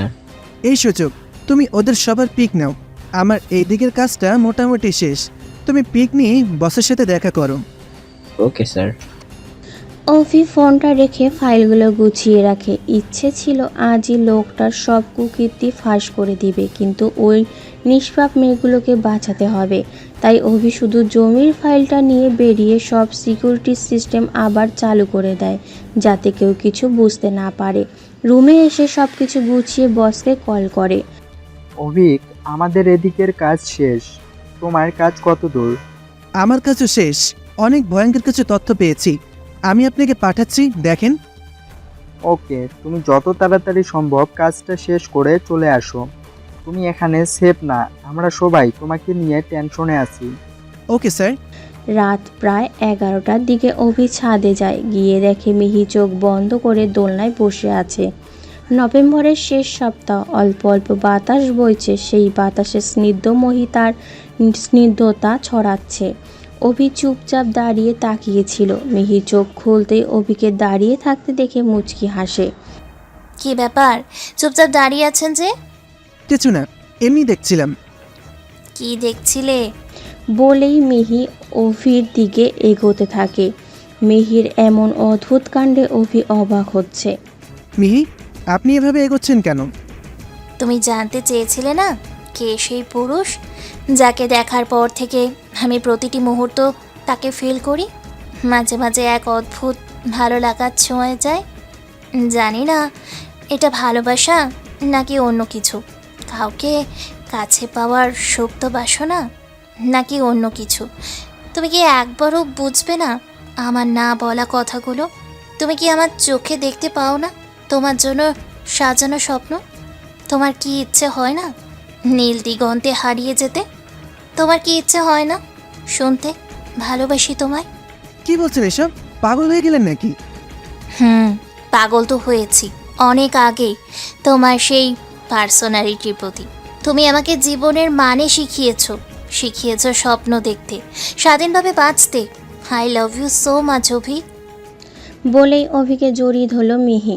অভি ইচ্ছা করছিল শক্ত করে জড়িয়ে ধরে হারিয়ে যেতে অজানা ভালোবাসার রাজত্বে, কিন্তু তা সম্ভব নয়। তার ভালোবাসার উপভোগের কারণে যদি শত মেয়ের জীবন ধ্বংস হয়, শত মানুষের ঘর বাড়ি হারাতে হয়, তাছাড়াও যখন আরমান চৌধুরীকে শাস্তি দেবে, তখন মিহি নিজের বাবার এই রূপ দেখে তো অভিকেই দোষারোপ করবে। এর চেয়ে বরং দূরে থাকাই শ্রেয়। অভি মিহিকে ধাক্কা দিয়ে নিজের রুমে চলে যায়। মিহি মাটিতে বসে পড়ে। তুমি জানো অভি, 2 দিন ঘুমোতে পারিনি এক্সাইটমেন্টে। তোমাকে কিভাবে আমার ভালোবাসার কথা প্রকাশ করব তার জন্য। হাত যখন সব কিছু ছেড়ে তোমার হাত ধরতে চাইলাম, তুমি আমাকে দূরে সরিয়ে দিলে। কেন অভি, কেন? ওদিকে অভি নিজের রুমে গিয়ে চুপচাপ শুয়ে পড়ল। চোখের কোণায় অবাধ্য অশ্রুরা এসে ভিড় জমিয়েছে, যেন 2 চোখের পাতা এক করলেই গড়িয়ে পড়বে। অভি উঠে বেলকনিতে গিয়ে দাঁড়ালো। আকাশের দিকে তাকিয়ে আনমনে বলে উঠল, বিষণ্ণতায় অস্থির হয়ে আছে হৃদয়। নীরবতার আঘাতে যেন আরও রক্তাক্ত। অন্ধকারের ঢিল ছোড়ার মতোই খুঁজে ফিরি নিজেকে। আজকাল পুরনো সুরটা ভালো লাগে না। জীবনী নাটকের অভিনয়ে মিথ্যা অভিনেতার মতোই অভিনয় করে যাচ্ছি। পাওয়া না পাওয়ার হিসেব মিলাতে বড়ই অস্থির লাগে। তাই বুক ভরা দৃষ্টিতে চেয়ে আসি আকাশের পানি। ওগো, তুমি এসো, আজ যে ভালোবাসার বসন্ত। আবারও গান ধরবো তোমাকে নিয়ে। কেমন করে হয় ভুলবো তোমাকে? বন্ধু, তোমায় আমি ভালোবাসি। কেমনে তোমাকে কষ্ট দেব বলো? কিন্তু আমার যে হাত পা বাঁধা, আমার শরীরের প্রতিটি রক্তকণিকার সাথে হাজারো মানুষের স্বপ্ন জড়িয়ে আছে। আজ হয়তো ভুলতে একটু কষ্ট হবে, কিন্তু যখন পেয়েও হারিয়ে ফেলবে, তখন সহ্য করতে পারবে না। পরের দিন সকালে মিহি ঘুম ঘুম চোখে উঠে ফ্রেশ হয়ে অভির রুমের দিকে যায়। রুমের বাইরে দাঁড়াতেই ফোনের কথা বলার শব্দ শুনতে পায়। স্যার, আমরা প্রায় আমাদের মিশনের শেষ প্রান্তে চলে এসেছি। এখন আমাদের একটাই লক্ষ্য, এই মেয়েগুলোকে রক্ষা করা। এরপর আমাদের ভয়ঙ্কর রূপটা দেখতে পাবে। আরমান চৌধুরী গরিবের জীবন নিয়ে খেলা করার মূল্যটা তাকে দিতে হবে। কথা বলতে বলতে পেছনে ঘুরে তাকালো অভি। চোখের সামনে মিহিকে দেখে হাত থেকে ফোনটা পড়ে গেল। মিহির চোখে জল। মিহি অভির গালে ঠাস করে একটা চর বসিয়ে দৌড়ে নিজের রুমে যায়। আরমান চৌধুরীকে রাতে ইমরান বাড়ি নিয়ে আসলেও এখনও নেশার ঘোরে শুয়ে আছে। মিহি রুমে শুয়ে কান্না করতে লাগলো। ভালোবাসার মানুষকে অবিশ্বাস করার মতো যন্ত্রণা জীবনে নেই। সব যন্ত্রণা দিনে দিনে হয়তো কমে যায়, আমরা ভুলে যাই জীবনের স্রোতের সাথে, কিন্তু এই যন্ত্রণা কখনোই কমে না, কখনো ভোলা যায় না, বরং দিন দিন বাড়তে থাকে আর হৃদয়টা ক্ষত বিক্ষত করে দেয়। এইভাবে হঠাৎ করেই কাউকে ভালোবেসে ভেঙে পড়বে, এটা কখনোই ভাবেনি মিহি। ওদিকে অভি মহা চিন্তায় পড়ে যায়। মিহি যদি তার বাবাকে সব বলে দেয়? আমাকে যে করেই হোক মিহিকে আটকাতে হবে। আমার এতদিনের পরিশ্রম এভাবে শেষ হতে পারে না। অভি মিহির দরজা নক করে। মিহি দরজা খুলতেই অভি টান দিয়ে মিহিকে নিয়ে আসে। কি করছো? এই ছাড়ো বলছি আমার হাত। অভি মিহিকে টেনে তার রুমে এনে দরজা বন্ধ করে দেয়। ভালো হবে না বলে দিচ্ছি, দরজা খুলে বলছি। মিহি, আপনি একটু ওয়েট করেন। আগামী 5 মিনিট আপনি কোনো কথা বলবেন না প্লিজ। আমি যা দেখাই তা শুধু চুপচাপ দেখবেন, কোনো কথা বলবেন না। অভির কথায় মিহি চুপ করে দাঁড়িয়ে থাকে। অভি শত অনিচ্ছা সত্ত্বেও মিহিকে ল্যাপটপটা অন করে দেখানো শুরু করে। তার বাবার সকল কুকীর্তি সন্তান হিসেবে বাবার এত ভয়ঙ্কর রূপ সহ্য করতে পারছিল না মিহি। চোখ বেয়ে অঝোর ধারায় অশ্রু গড়িয়ে পড়তে লাগলো। অভি ল্যাপটপটা অফ করে মিহির দিকে তাকায়। মিহি দাঁড়াতে পারছিল না, ধপাস করে মাটিতে বসে গেল। অভি মিহিকে ধরে তুলে, দেখুন মিহি, আমি আপনাকে কষ্ট দিতে চাইনি বলেই এতদিন কিছুই দেখাইনি। এখন আপনি আমাকে ভুল বুঝতেছেন, তাই দেখালাম। আপনার বাবা এই এলাকার কত মানুষের রাতের ঘুম কেড়ে নিয়েছেন জানেন? কত মায়ের কোল খালি করেছে জানেন? কত বাবাকে পথে বসিয়ে দিয়েছে জানেন? তাদের সাথে মিশন দুনিয়া বুঝে যাবেন। তাদের সাথে মিশুন, দুনিয়া বুঝে যাবেন। এই এসি রুমে বসে মার্সিডিজ ভ্যানে বসে চলাফেরা করলেই দুনিয়ার আসল মর্ম বুঝতে পারবেন না। আমি তাদের জন্য কাজ করি, তাদের জন্য নিজের সুখকে বিসর্জন দিই, তাদের মুখে হাসি ফোটানোর জন্যই আমার একমাত্র উদ্দেশ্য। আপনি আমাকে প্লিজ ভুল বুঝবেন না। আপনি কষ্ট পেলেও আপনার বাবাকে তার পাপের শাস্তি ভোগ করতেই হবে। তার সকল কুকর্মের পর্দা একদিন ফাঁস হবেই। অভির কথাগুলো মিহি চুপচাপ শুনছিল, মুখ থেকে কথা বের হচ্ছিল না। উঠে নিজের রুমে চলে গেল। অভি বসে পড়ল। মিহি নিজের রুমে গিয়ে শুয়ে কান্না করতে লাগলো। তার বাবা এতটা নীচ সে কল্পনা করতে পারছে না। অভির কথাগুলো এখনও তার কানে বাজছে। মনে মনে নিজের বাবার প্রতি দম্য ঘৃণার সৃষ্টি হলো। এতদিন তার এই মানুষের রক্তে চোষা টাকা দিয়ে সে জীবনযাপন করেছে, এটা ভাবতেই নিজের প্রতি ঘৃণা করছে। রাগ করে উঠে আবার অভির রুমে চলে গেল। অভি তখনও বসেছিল। মিহিকে দেখে উঠে দাঁড়ালো। অভি, তোমার কাছে গান অথবা ছুরি আছে? কি হয়েছে? কি করবে এসব দিয়ে? ওই জানোয়ারটাকে খুন করব। ওই লোকটাকে বাবা বলে ডাকতে আমার ঘৃণা হচ্ছে। ওর পৃথিবীতে বেঁচে থাকার কোনো অধিকার নেই। শান্ত হও প্লিজ। এভাবে উত্তেজিত হয়ে কিছু করলে নিজেরাই বিপদ ডেকে আনবে। এর চেয়ে বরং শান্ত হয়ে বসো। কিভাবে শান্ত হব বলো? আমার ভিতরটা পুড়ে যাচ্ছে। এখানে কয়েকশত লোকের জীবন জড়িয়ে আছে, আর আপনার বাবা একা নয়, বিদেশি চক্রের আরও অনেক লোক জড়িত। আমি তোমার পাশে থাকতে চাই। নিজের হাতে ওই জঘন্য লোকটার শাস্তি দিতে চাই। নিজের মেয়ের বয়সী মেয়েদের ছি, ভাবতেই ঘৃণা লাগছে। আপনার কিছু করা লাগবে না, যা করার আমিই করব। না অভি, আমাকে প্লিজ নিজের পাপের প্রায়শ্চিত্ত করার একটা সুযোগ দাও। আচ্ছা ঠিক আছে, এখন চুপ করে আগে বসুন। আচ্ছা, তুমি কে? আমি অভি, সিক্রেট ডিটেকটিভ অফিসার। তোমার বাবাকে গুলি করা, আমার এখানে চাকরি নেওয়া সবই একটা নাটক ছিল। বুঝলাম। এখন আমাকে কি করতে হবে বলো। আপাতত কিছুই করা লাগবে না, আমরা সব শেষ করে ফেলেছি। শুধু ভিকটিমদের কোথায় রেখেছে সেটাই খুঁজে পাচ্ছি না। ওকে, আমিও তোমার জন্য খুঁজবো, সমস্যা নেই। I am really sorry. Sorry কেন? তোমাকে থাপ্পড় মারার জন্য, বাজে কথা বলার জন্য। ইটস ওকে, এটা স্বাভাবিক। যে কোনো মেয়েই নিজের বাবার ব্যাপারে শুনলে এরকম বিহেভ করতো। আচ্ছা, এখন গিয়ে রেডি হন, ভার্সিটিতে যেতে হবে, না হলে সবাই সন্দেহ করবে। তুমি ওয়েট করো, আমি আসছি। একটু পর মিহি রেডি হয়ে আসলো। অভি মেয়েকে নিয়ে বেরিয়ে গেল। মেয়েকে ভার্সিটি ড্রপ করে দলিলগুলো নিয়ে শফিক আঙ্কেলের বাসায় যাবে। এমন সময় মিহি বলল, অভি প্লিজ 1 ঘন্টা ওয়েট করো, আমার একটা মাত্র ক্লাস আছে, এটা শেষ করে একসাথে ফিরবো। ওকে, আমি ওয়েট করছি। অভি গাড়িতে বসেছিল। মিহি ভেতরে গেল। ভেতরে যেতেই সামিয়া এসে বলল, দোস্ত, তোকে যে প্রতিদিন এনে ড্রপ করে দেয় ওই হিরোটা কে রে? তা দিয়ে তুই কি করবি? সেই হট ছেলেটা, ওর সাথে প্রেম করব, নাম্বারটা ম্যানেজ করে দেয় না প্লিজ। সামিয়ার কথা শুনে মিহির মাথায় রক্ত উঠে যায়। কি বললি? আরেকবার বললে খুন করে ফেলবো, বুঝলি? আজব তো, আমি প্রেম করলে তোর সমস্যা কি? তোর কত বড় সাহস, আমার জামাইয়ের সাথে প্রেম করবি?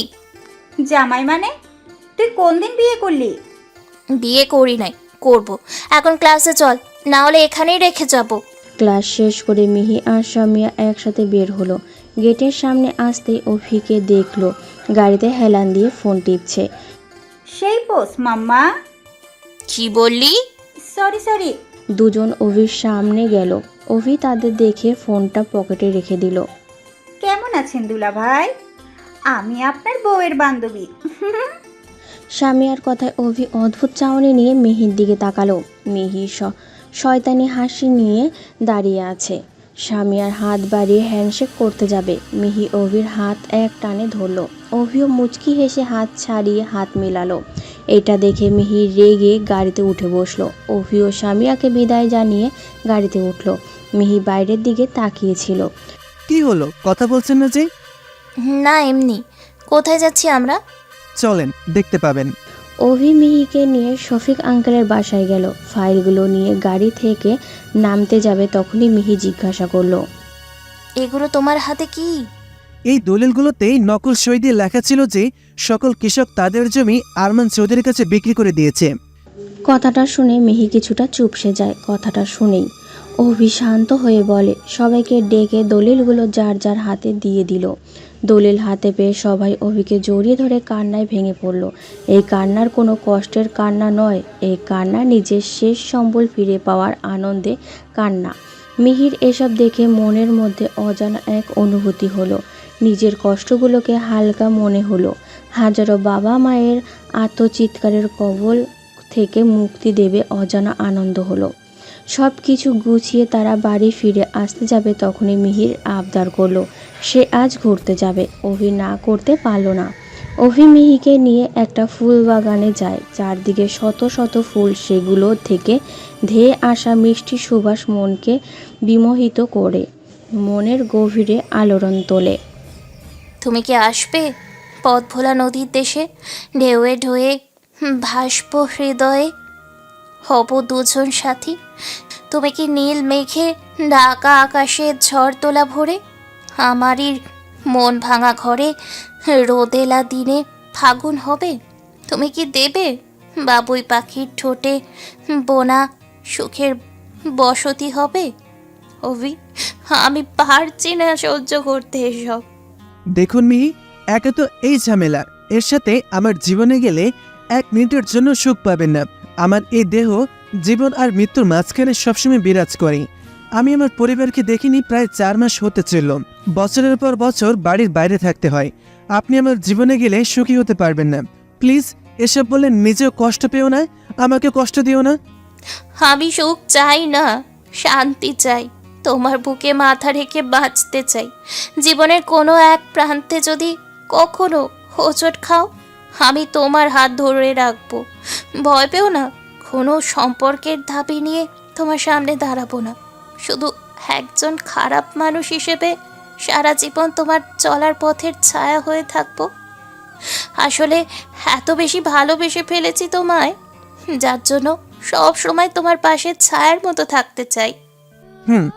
অভি গাড়িতে গিয়ে উঠে বসলো। মিহিও চলে আসলো। বাসায় ফিরে দেখলো বাড়িতে চিৎকার চেঁচামেচি হচ্ছে। দৌড় ভিড়ে গিয়ে দেখলো আরমান চৌধুরী তার সকল লোককে একত্রিত করে হাতে একটা বন্দুক নিয়ে দাঁড়িয়ে আছেন। অভি ভেতরে ঢুকতেই তাকেও গলা টিপে ধরে তাদের সাথে দাঁড় করালেন। আমি লাস্ট বার বলছি, তোদের মধ্যে কে আমার স্টাডি রুমে ঢুকে আমার আলমারি থেকে ফাইল উলট পালট করেছিস? এত হাই সিকিউরিটি থাকা সত্ত্বেও কিভাবে ঢুকলি বল, না হলে সবাইকে মরতে হবে। আমার এত কষ্ট করে তিলে তিলে গড়া মিলের স্বপ্ন এইভাবে ধূলিসাৎ হতে পারে না। অভি নির্বোধের মতো প্রশ্ন করলো, স্যার কিসব বলছেন? হাই সিকিউরিটি ফাইল এসব কি? এসব দিয়ে কি করে? এই ছেলে, তুমি ভেতরে যাও, তোমার এইসব বোঝা লাগবে না। অভি দৌড়ে নিজের রুমে চলে গেল। ওপর থেকে মিহি অভির এমন অভিনয় দেখে হাসতে হাসতে প্রায় পাগল হয়ে যাচ্ছে। অভি রুমে গেল। রাতের বেলা অভি রুমে বসে বই পড়ছিল। তখন কেউ একজন তার দিকে একটা কাগজ ছুঁড়ে মেরে চলে যায়। অভি কাগজটা উঠিয়ে মুচকি হাসে। মিহি দিয়েছে। আমি জানি তুমি আসবে, পূর্ণিমার চাঁদ হয়ে আমায় ছুঁয়ে দিতে, অথবা ভোরের কুয়াশা হয়ে আমায় সিক্ত করতে। আমি জানি তুমি আসবে বিকেলের রামধনু দিয়ে আমায় রঙিন সাজাতে, অথবা শীতের চাদর হয়ে আমায় উষ্ণতা দিতে। আমি জানি তুমি আসবে শরতের কাশফুল হয়ে মনটা আমায় দোলাতে, অথবা বৃষ্টির টুপটাপ শব্দে আমার উদাসী করতে। তুমি কি বোঝো না আমি তোমার প্রতি কতটা আকৃষ্ট? কেন বোঝো না?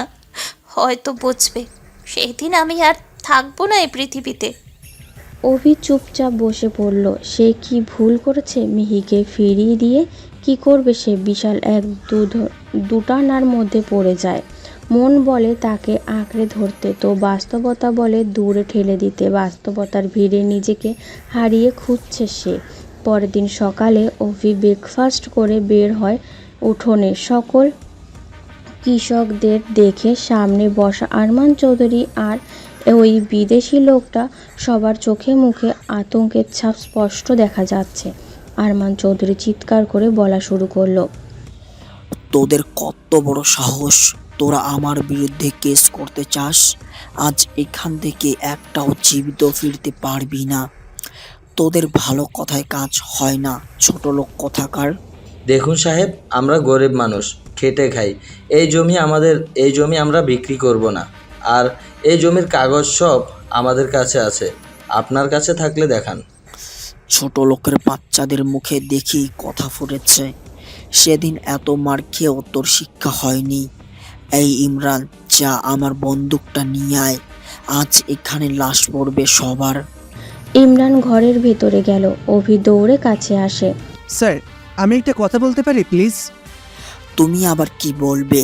স্যার, চারদিকে আপনার শত্রু, আর 3 মাস পর নির্বাচন। এখন এই ছোটোখাটো বিষয় নিয়ে এদের মেরে নিজেদের নাম খারাপ করবেন না। কোথা থেকে কে ভিডিও করে ভাইরাল করে দেবে, এর চেয়ে বরং বেয়াদবি না নিলে আমি একটা বুদ্ধি দেই। কি বুদ্ধি? আপনি বরং ওদেরকে না মেরে এদেরকে চাষ করার জন্য আরও কিছু সাহায্য করেন, কিছু টাকা ওদের মাঝে বিতরণ করুন। কি সব আজে বাজে কথা বলছো? আগে পুরোটা শোনেন।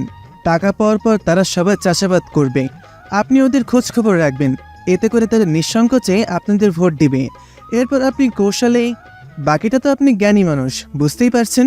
অভির কথা শুনে আরমান চৌধুরী কিছুটা ভেবে হাসি মুখে কিছু টাকা বিতরণ করলেন আর তাদের কাছে ক্ষমা চাইলেন। এটা দেখে বিদেশি লোকটা খেপে গেল। Mister, what are you doing? You need to kill the peoples, but you give the money why man? I will tell you everything after some time.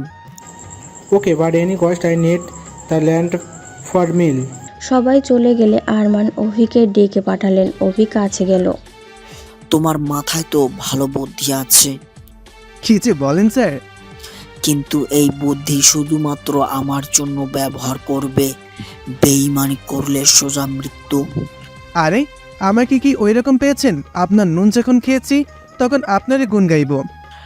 খুব ভালো, এখন যাও, আমার মেয়েকে পৌঁছে দিয়ে আসো।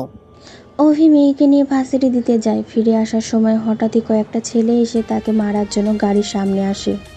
অভি নামতেই তারা লাঠি নিয়ে তেড়ে আসে। অভি নিজের গানটা বের করেই দৌড়ে পালিয়ে যায়। অভি কিছুটা চিনতে পেরেছে ওই ছেলেটা যাকে ভার্সিটির মেয়েকে ডিস্টার্ব করার জন্য মেরেছে। অভি আবার গাড়িতে উঠে বাসায় যায়। রাতে রুমে শুয়েছিল মিহি। জল খেতে চাইলো, কিন্তু বোতলে জল নেই, তাই বোতলটা নিয়ে বের হলো জল আনতে। যখনই তার বাবার রুমের সামনে দিয়ে যাচ্ছিল তখন কারো গলার আওয়াজে থমকে দাঁড়ায়। আরমান সাহেব কারোর সাথে ফোনে কথা বলছিলেন। মিহি লুকিয়ে শুনবার চেষ্টা করে।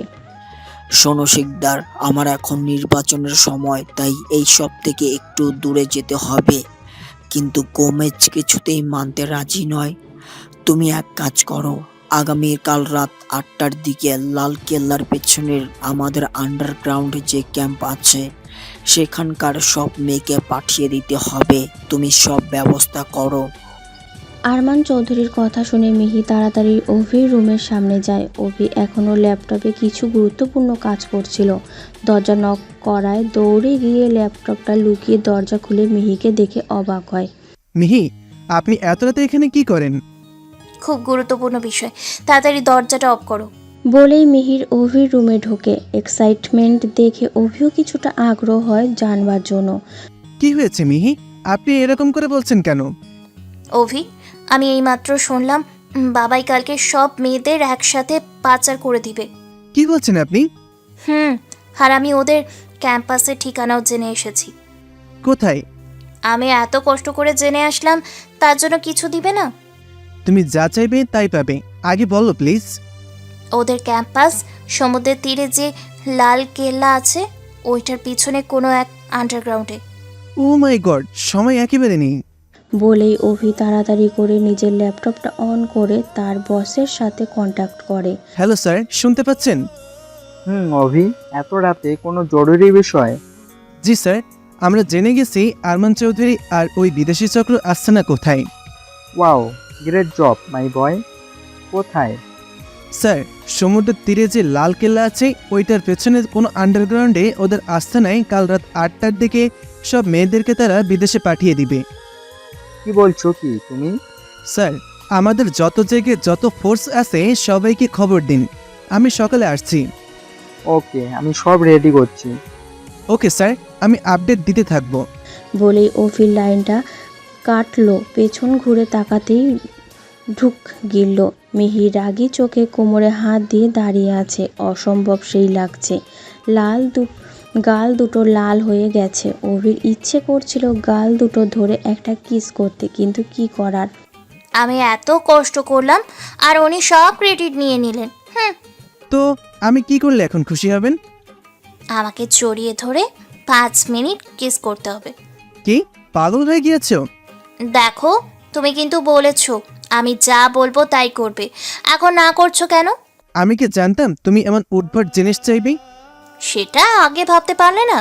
এখন যা বলছি চুপচাপ করো। বলেই মিহি নিজের ঠোঁট দুটো অভির দিকে এগোতে লাগলো। অভির হার্টবিট অতিরিক্ত ফাস্ট হয়ে গেছে। এখনই মনে হয় হার্ট অ্যাটাক করবে। মিহি শক্ত করে জড়িয়ে ধরে কিস করতে লাগলো। অভিও শেষে রেসপন্স করতে আরম্ভ করলো। প্রায় 3 মিনিট পর ছেড়ে দিয়ে অভিকে শক্ত করে জড়িয়ে ধরে কান্না করে দিল মিহি। মাঝে মাঝে খুব ইচ্ছে হয় তোমায় জান বলে ডাকতে, খুব ইচ্ছে হয় তোমায় জড়িয়ে ধরে বলি কেন তুমি আমাকে কষ্ট দাও। খুব ইচ্ছে করে তোমার বুকে মাথা রেখে কাঁদতে। তোমায় অনেক ভালোবাসি। যদি কষ্টই দিতে তবে কেন মিথ্যে স্বপ্ন দেখাও আমায়? কেন প্রতি রাতে তোমায় ভেবে আমায় কাঁদতে হবে? আমার অপরাধ কি ছিল? তোমায় সত্যি অনেক ভালোবাসি, এটাই কি আমার অপরাধ? অভি কি বলবে খুঁজে পাচ্ছে না। কি হলো, আজও কিছু বলবা না? বলেই মিহি চলে যেতে নিলে অভি টান দিয়ে নিজের সাথে মিশিয়ে নেয়। ফিরিয়ে দেবে কি তুমি আমায়? কখনো যদি তোমাকে চাই, যাবে কি অদূরে চলে তুমি? যদি বলি ভালোবাসি তোমায়, আমার এই স্পর্শে কি তোমার হৃদয়ে বৃষ্টি হয় না? না, বলো না কিছুই তুমি। যদি ভালোবাসি বলি তোমায়, আমি চাই শুধু তোমার হতে। তোমার নিঃশ্বাসে বিশ্বাসে আমার সব কিছু তোমার হাতে। চাইলেই নিতে পারো আমার প্রাণ। একাকী নিঃসঙ্গ জীবন তোমারই করে নিবে কি আপন। তোমারই পাশে মনেরই আকাশে রেখো আমায় আপন করে। আর তো কিছুই চাই না আমি। মাঝে মাঝে তোমাকে খুব কষ্ট দিই, কারণ তোমাকে ভালোবাসি বলে। নীরবে নিজে নিজেও কষ্ট পাই তোমাকে মিস করব বলে। তোমাকে যখন ভীষণ মিস করি তখন পৃথিবীকে এড়িয়ে চলি, কারণ আমার সব অনুভূতি জুড়ে শুধুই তুমি। অভির কথায় মিহি আর থাকতে পারল না। চোখ বেয়ে অঝোর ধারায় অশ্রু গড়িয়ে পড়তে লাগলো। কিন্তু এই জল মহাপ্রাপ্তির, মহা আনন্দের, মহামিলনের। সে পেরেছে ভীষণ ভগ্ন হৃদয় প্রেম জাগাতে। অভিকে জড়িয়ে ধরে থাকে। হয়েছে তো, এখন ছাড়ো, সকালে উঠতে হবে। আমাকে কিন্তু সাথে নিতে হবে। তুমি গিয়ে কি করবা? চোখের সামনে ওই জঘন্য মানুষটার মৃত্যু যন্ত্রণা দেখতে চাই। আচ্ছা ঠিক আছে, নিয়ে যাব। ওই, আমি আজ এখানে থাকি? কি সব বলছো? যাও তোমার রুমে। মিহির রাগ করে চলে যেতে নেয়। দরজা খুলছিল তখনই অভি বলে, ये हसीन पारियों की रानी, तेरे प्यार में हम हो गए दीवानी, लुटा देंगे तुम पे हमारी सारी जवानी, बस तू मेरी हो जा। ঢং। বলেই মিহি নিজের রুমে চলে যায়। বিছানায় শুয়ে কিছুতেই ঘুম আসছিল না। পরের দিন সকাল হতেই অভি ব্যস্ত হয়ে পড়ে। ওইদিকে গমেজ নিজের কিছু পার্সোনাল মানুষের কাছ থেকে অভির আসল পরিচয় পেয়ে যায়। এতক্ষণে অভি আর মিহির ভার্সিটির কথা বলে বেরিয়ে পড়েছে। আরমান চৌধুরী বাসার বাইরেই ছিলেন। গমেজের ফোন পেয়ে তাড়াতাড়ি ইমরানকে কল করেন। স্যার বলুন। অভি কোথায়? ও তো মিহি ম্যাডামকে নিয়ে ভার্সিটিতে গেছে। তাড়াতাড়ি ভার্সিটিতে যা আর ওকে ধরে নিয়ে আয়। ওকে স্যার, আমি এক্ষুনি যাচ্ছি। মন্ত্রীর কথা মতো ইমরানরা তাড়াতাড়ি করে মিহির ভার্সিটিতে গেল। ভার্সিটিতে না পেয়ে আবার আরমান চৌধুরীকে কল করলো। কি হয়েছে ইমরান, পেয়েছিস? না স্যার, এখানে তো ওরা আসেনি। ও শিট, তুই তাড়াতাড়ি শিকদারের সব লোকদের নিয়ে বাসায় আয়। ওইদিকে বাসা থেকে সোজা অফিসে চলে যায় অভি। সব অফিসাররা একসাথে আজকে তাদের জন্য বিশাল এক যুদ্ধের অপেক্ষা করছে। অভি সবার সামনে দাঁড়ালো। হ্যালো অফিসার, আজকে আমাদের জন্য বিশাল এক পরীক্ষা অপেক্ষা করছে। আমরা সংখ্যায় তাদের চেয়ে কম, তাই আমাদের বাহুবলে না গিয়ে বুদ্ধি বলে ওদের মোকাবেলা করব। আমাদের এই ফোর্সের গড, আমাদের কমান্ডার মিস্টার অভিক আজকের এই অপারেশন নেতৃত্ব দিবেন। আমরা সবাই তার নির্দেশে জীবন দিতে প্রস্তুত। কি বলছেন কি স্যার? আপনি থাকতে আমি কেন? না করলে না, অভি, এটা আমার অর্ডার। অভি আর কোনো কথা না বলে সামনে দাঁড়িয়ে বলতে থাকে।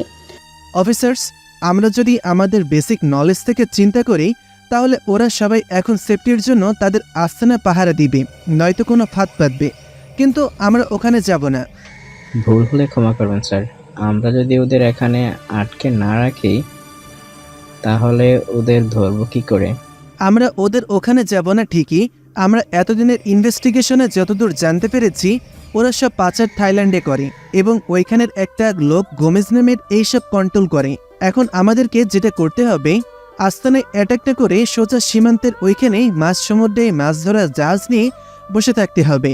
সমুদ্রের মাঝখানে ওদের চারদিক থেকে ঘিরে ফেলতে হবে। আর যদি আমরা এখন মেইন জায়গায় যাই, হয়তো সেখানে ওরা ব্লাস্ট করবে, নয়তো আমাদেরকে পরাজিত হয়ে ফিরে আসতে হবে।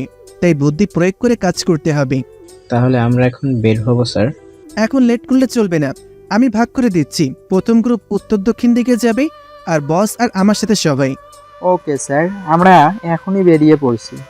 উত্তর পূর্ব দিকে থাকবে assistant commander of Maruf Arthur force. Okay sir, আমরা বেরিয়ে পড়ছি। দক্ষিণ পশ্চিমে থাকবে আরিফ আর পূর্ব পশ্চিম দিকে আমি থাকব। আরিফ সাহেব, আপনি বেরিয়ে পড়ুন। সবাই যে যার পজিশনে চলে গেলে অভি আর মিহি সামান্য কিছু খেয়ে বেরিয়ে পড়ল। ওদিকে গমেজ, শিকদার আর আরমান বিদ্যুৎ গতিতে তাদের আস্তানার আসলো, কিন্তু কোনো প্রবলেম হয়নি। তাই তারা জাহাজের ব্যবস্থা করে সবাই উঠে পড়ল। সাথে প্রায় 2 শতাব্দী মেয়ে সবাই উঠে জাহাজ ছেড়ে দিল। হ্যাঁ, ওরা মনে হয় এখনো খুঁজতেছে। তোমার বুদ্ধি তারিফ করতে হয় চৌধুরী। এমন জায়গায় আস্তানা বানিয়েছিল যে কেউ খুঁজে ওই ডিটেকটিভের মতো কত শত ডিটেকটিভ পকেটে নিয়ে ঘুরে এই আরমান তার হিসাব আছে। Sikdar and Mr. The detective Abik is very dangerous. I know about him. No tension, we passed the border. Looks Minister. Arman Chowdhury সামনে তাকাতেই দেখে অভি, মিহি সবাই থামার জন্য ইশারা করছে। তাই সেই নাবিক বলল লেফটে টার্ন নিতে, কিন্তু ওদেরকে ঘোরাতেই আর একটা জাহাজ ধেয়ে আসছে চারদিক থেকে ঘিরে ধরল। Boys, attack them. বলা মাত্রই জাহাজ থেকে গুলি ছুটতে থাকে। একে একে চারদিকে জাহাজগুলো কাছে আসতে থাকে। মরুফ আর ফোর্স নিয়ে মন্ত্রী জাহাজে ঢুকে পড়ে। সবার আক্রমণে কোণঠাসা হয়ে পড়ে শিকদারের লোকজন। অভি আর মিহি গিয়ে আরমান চৌধুরীর জাহাজে উঠে এক এক করে সকল মেয়েদেরকে একটা জাহাজে তোলা হয়। সবার মুখে তৃপ্তির হাসি, চোখে আনন্দের স্রোত। তুই আমার মেয়ে হয়ে এরকম করতে পারলি মিহি? কিসের মেয়ে? তোমার মতো মানুষকে নিজের বাবা বলতে আমার ঘৃণা হচ্ছে। ছি ছি, নিজের মেয়ের বয়সী মেয়েদের যখন অমানসিক নির্যাতন করেছো, অমানবিকভাবে বিদেশিদের ভোগের বস্তু বানিয়েছো, তখন নিজের মেয়ের কথা মনে হয়নি? হঠাৎ করে গুলির শব্দ ভেসে আসে। মিহি পানিতে পড়ে যায়। অভি মিহি বলে চিৎকার দিয়ে নিচে নামে। মিহির রক্তে লাল হয়ে যাচ্ছে পুরো এরিয়া। গোমেজ পেছন থেকে মিহিকে গুলি করে। তখন আরিফ ফিরে গোমেজের মাথায় গুলি করে। সঙ্গে সঙ্গে মারা যায় সে। শিকদার আর আরমান চৌধুরীকে গ্রেপ্তার করে নিয়ে যাওয়া হয়। অভি মিহিকে নিয়ে ওপরে নিয়ে সাঁতরানোর চেষ্টা করছে, নাক মুখ দিয়ে জল ঢুকছে। তখন জাহাজ থেকে রশি দেওয়া হয়। অভি রশি ধরে সবার সহযোগিতায় নিজের শার্টটা দিয়ে পা বেঁধে দেয়। পায়ের গুলি লাগার কারণে দাঁড়ানো সম্ভব না, তাই তাড়াতাড়ি তীরে নিয়ে একটা হাসপাতালে নিয়ে যাওয়া হয়। ডাক্তার পায়ের ব্যান্ডেজ করে দেয়। পরের দিন সকল নিউজ পেপারে হেডলাইনে অভির বীরত্বের কথা ছাপা হয়। সকালে সোফায় বসে চা খাচ্ছিলেন আর টিভি দেখছিলেন অভির বাবা আর রিয়া। হঠাৎ করে অভির নিউজ সামনে আসতেই সবাই অবাক হয়ে নিউজ দেখতে থাকে। অভির নাম শুনে রান্নাঘর থেকে দৌড়ে আসে তার মা। ছেলের এমন কুকীর্তির বাবা মায়ের গর্বের বুক ফুলে ওঠে। বলেছিলাম না, একদিন আমার অভির জন্য দেশে আমাদের মুখ উজ্জ্বল হবে। দেখলে তো দেশের কত ভয়ঙ্কর অপরাধীকে ধরলো। সত্যি ভাইয়া গ্রেট। আমি যাই, পুরো এলাকায় মিষ্টি বিতরণ করতে হবে। পুরো বাড়িতে খুশির রোল পড়ে গেল। রিয়া তার মায়ের কাছে গেল। ও মা, এখনো ভাইয়ার উপর রাগ করে থাকবে? এবার দেখবে ভাইয়া ঠিক আসবে। তাই যেন হয় মা। ওদিকে বিরাট এক সংবর্ধনার আয়োজন করা হলো। অভির রাতে ঘুমায়নি, সারা রাত মিহির পাশে বসেছিল। সকালে চেঞ্জ করে মিহিকে হুইল চেয়ারে করে নিয়ে যাওয়া হয় অনুষ্ঠানের ওখানে। অনুষ্ঠান টিভিতে বসে লাইভ দেখছিলেন তার এলাকার সবাই।